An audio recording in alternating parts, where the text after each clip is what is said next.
नाज़रीन, मैं इस वक्त मकाम लुत्फ बाब लुत्फ पे हूँ और जिसका तस्करा हदीस के अंदर आया, नबी करीम सल्लल्लाहु अलैहि वसल्लम ने इरशाद फरमाया। दोस्तों, ये जगह जो आप स्क्रीन पे देख रहे हैं, यहाँ पे ईसा अलैहिस्सलाम दज्जाल को कत्ल करेंगे और इस जगह का नाम है बाब लूत, जिसका जिक्र सही हदीस में मौजूद है। इस वक्त बाब लूत की मस्जिद पर आधा चर्च और आधी मस्जिद मौजूद है, जो कि सुल्तान सलाहुद्दीन अय्यूबी ने तामीर करवाई थी। इस चर्च के अंदर सेंट जॉर्ज की कब्र मौजूद है, जिन्हें इस्लाम के अंदर हज़रत खिज़र अलैहिस्सलाम कहा जाता है। एक साथ चर्च और मस्जिद इस जगह पे इसलिए मौजूद है कि इस जगह पर टाइम टू टाइम कई कौमों ने हुकूमत की और ये इलाका क्रिश्चियनों के पास भी रहा और मुसलमानों के भी, और इस वक्त भी यहूदियों के कब्ज़े में हैं।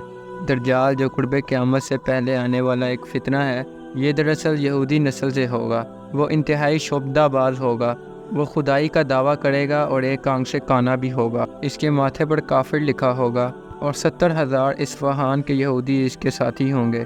ज़्यादातर औरतें इसकी साथी होंगी। दज्जाल बहुत ही तेज़ी से सफ़र करेगा और वो दुनिया के चक्कर लगाएगा, सवाए मक्का और मदीना के अलावा।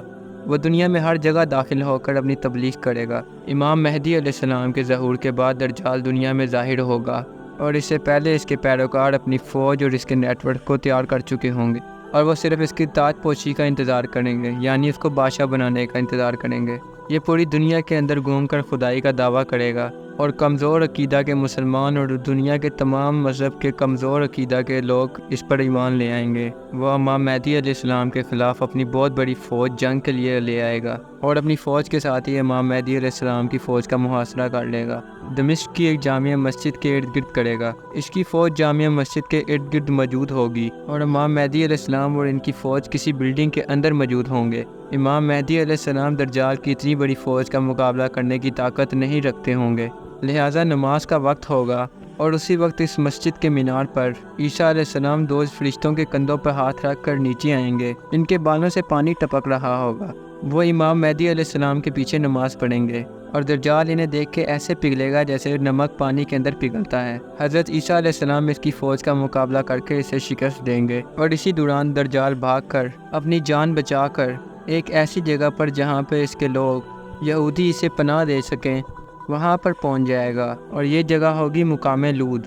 इसी मुकाम लूद पर ईसा अलैहिस्सलाम बाकी यहूदियों और दज्जाल को कत्ल करेंगे और पास मौजूद कुएं के अंदर इसकी लाश को फेंक देंगे, सलीब को तोड़ देंगे और इसके बाद पूरी दुनिया में सिर्फ एक ही मज़हब होगा और दुनिया का हर शख्स मुसलमान होगा, क्योंकि यहूदी तो ईसा अलैहिस्सलाम की फ़ौज के मुखालिफ खड़े होकर और दज्जाली फ़ौज के साथी बनकर मारे जाएंगे और क्रिश्चियनों के ख़िलाफ़ ईसा अलैहिस्सलाम खुद खड़े हो जाएंगे और पूछेंगे कि मैंने तुम्हें कब कहा था कि मैं अल्लाह का बेटा हूँ और मेरी परस्तिश करो।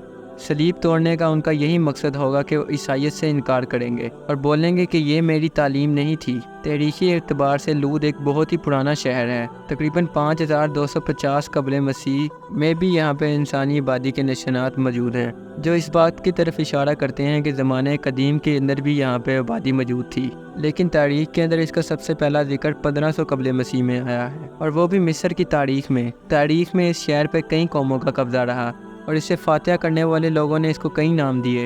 ये यहूदियों, मसीहियों और मुसलमानों की हुकूमत का हिस्सा रहा और 636 ईस्वी के अंदर हज़रत खालिद बिन वलीद ने जब फ़लस्तीन पर कब्ज़ा किया तो ये शहर भी फ़तह हुआ और इसका नाम रखा गया अल-लूद। बाद में सलीबी जंगों के दौरान ये शहर मुसलमानों से छिन गया। ये शहर बरतानवी राज का भी हिस्सा रहा और इस दौरान इसका नाम तब्दील करके लिडा रख दिया गया। लेकिन जब 1948 में जब इसराइलियों ने अरबों को शिकस्त दी तो इस शहर का नाम एक दफ़ा फिर बदल कर वही पुराना यहूदी नाम यानी लूद रख दिया। मौजूदा दौर में लूद इसराइल की दारुल हुकूमत तिल हबीब से तकरीबन 15 किलोमीटर दूर वाक़या है और 2007 के आखिर तक यहाँ की आबादी का अंदाज़ा तकरीबन 70,000 था, जिनमें से 18% यहूदी थे और 20% मुसलमान और मसीही। लूद शहर की मौजूदा अहमियत यहाँ पे मौजूद बैनुल-अक़वामी हवाई अड्डे की वजह से है और यह हवाई अड्डा बरतानी राज के दौरान फ़ौजी परवाज़ों के लिए बनाया गया था। लेकिन 1948 के अंदर इसराइली हुकूमत के ज़ेर इस्तेमाल आते ही ये कमर्शियल, प्राइवेट, फ़ौजी तनसीबात के लिए या मिलिट्री परवाज़ों के लिए इस्तेमाल हो रहा है और ट्रेन, बस, कार के ज़रिए इस हवाई अड्डे तक पहुँचना मुमकिन है। असल बात यह है कि इस एयरपोर्ट के 4 टर्मिनल हैं, जिसके अंदर 3 टर्मिनल इस्तेमाल में हैं और चौथा टर्मिनल 1999 में मुकम्मल होने के बावजूद अभी तक नहीं खोला गया। اسرائیل فلسطین تنازع کی وجہ سے اس چوتھے ٹرمینل پہ سیکیورٹی کا بھی بہت انتظام کیا گیا ہے اور یہ دنیا کے محفوظ ترین ہوائی اڈوں کے اندر شمار ہوتا ہے۔ اور اب ذرا سوچیں کہ اس شہر کا نام دوبارہ سے کیوں لوط رکھا گیا اور اسی جگہ پہ ایک اہم ترین یہودیوں کا ایئرپورٹ کیوں بنایا گیا اور یہاں پہ ان کے فوجی جہاز کیوں آپریٹ کرتے ہیں اور اس کے چوتھے ٹرمینل کو آج تک کیوں بند رکھا گیا ہے۔ یہاں پہ یقیناً کوئی خفیہ بنکر موجود ہو سکتا ہے۔ اس علاقے کا یہودی قبضے کے اندر جانا اور یہاں پر 80% یہودی آبادی کا موجود ہونا جو 1400 سال پہلے ممکن نہیں تھا، کیا یہ سب کچھ اتفاق ہے؟ بالکل نہیں، بلکہ یہ بتا رہا ہے کہ دجال کسی ایسی ٹیکنالوجی کا استعمال کرے گا کہ دنیا کا تیز ترین چکر لگا کر اپنی دعوت کو پھیلائے گا اور اپنی جان بچا کر اسی ایئرپورٹ سے نکلنے کی کوشش کرے گا، یا پھر اسی ایئرپورٹ کے چوتھے ٹرمینل کے اندر کسی بنکر کے اندر رک کر اپنی جان بچانے اور اپنی یہودی فوج کو اکٹھا کرنے کے لیے فل کوشش کرے گا۔ مگر عیسیٰ علیہ السلام اس کا پیچھا کر کے اسے مقام لوط پر روک کر قتل کر دیں گے۔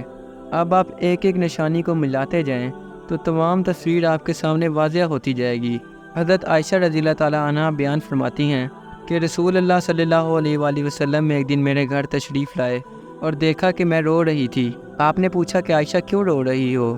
میں نے عرض کیا کہ یا رسول اللہ صلی اللہ علیہ وآلہ وسلم، آپ نے دجال کا ذکر اس طرح سے فرمایا ہے کہ غم کے اندر مجھے بے ساختہ رونا آ گیا۔ آپ نے فرمایا کہ اگر وہ نکلا اور اس وقت اگر میں موجود ہوا تو تمہاری طرف سے میں اسے نبٹ لوں گا، اور اگر وہ میرے بعد نکلا تو یاد رکھنا کہ تمہارا پروردگار کانا نہیں ہے، جبکہ دجال کانا ہوگا۔ جب وہ نکلے گا تو اس کے ساتھی اصفہان کے یہودی ہوں گے، یہاں تک کہ جب وہ مدینہ آئے گا اس وقت مدینہ کے 7 دروازے ہوں گے اور ہر دروازے پہ 2 فرشتے نگران ہوں گے جو کہ اس کے اندر آنے سے پہلے اس کو تلواریں لے کر روکیں گے، اسے اندر داخل نہیں ہونے دیں گے۔ ہاں، مدینہ میں جو بدعمال لوگ ہیں وہ خود چل کر اس کے پاس چلے جائیں گے۔ اس کے بعد وہ فلسطین میں باب لوط پر آئے گا، پھر عیسیٰ علیہ السلام نزول فرما چکے ہوں گے اور وہ باب لوط کے مقام پر اسے قتل کر دیں گے۔ پھر عیسیٰ علیہ السلام 40 سال تک ایک انصاف کرنے والے حکمران کے طور پہ زمین پر زندہ رہیں گے۔ آج سے 1400 سال پہلے اس حدیث مبارکہ کے بیان کے وقت مقام لوط کے مقام پر ایک چھوٹا سا گاؤں موجود تھا۔ حضرت عیسیٰ علیہ السلام کے ہاتھوں دجال کے اس مقام پہ قتل ہونے کی بظاہر کوئی وجہ سمجھ نہیں آتی تھی، لیکن مسلمانوں نے کئی صدیوں تک اس باب لوط کی اہمیت کو پہچاننے کی کوشش کی، جو آج یہاں پہ موجود ایئرپورٹ اور یہودیوں کی کثیر تعداد کی وجہ سے ہمیں پتہ لگ رہی ہے۔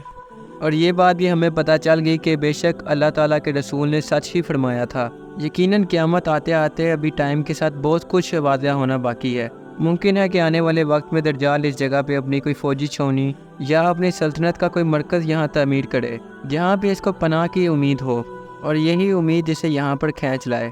لیکن حضرت عیسیٰ علیہ السلام جو کہ زمین پر فتنہ دجال کا خاتمہ کرنے کے لیے اتارے گئے ہوں گے، وہ اس سے بھاگنے سے پہلے ہی پکڑ لیں گے اور قتل کر دیں گے، اور یہ دنیا سے ہمیشہ کے لیے دجال کا خاتمہ ہو جائے گا اور پوری دنیا پر اسلام کا بول بالا ہوگا۔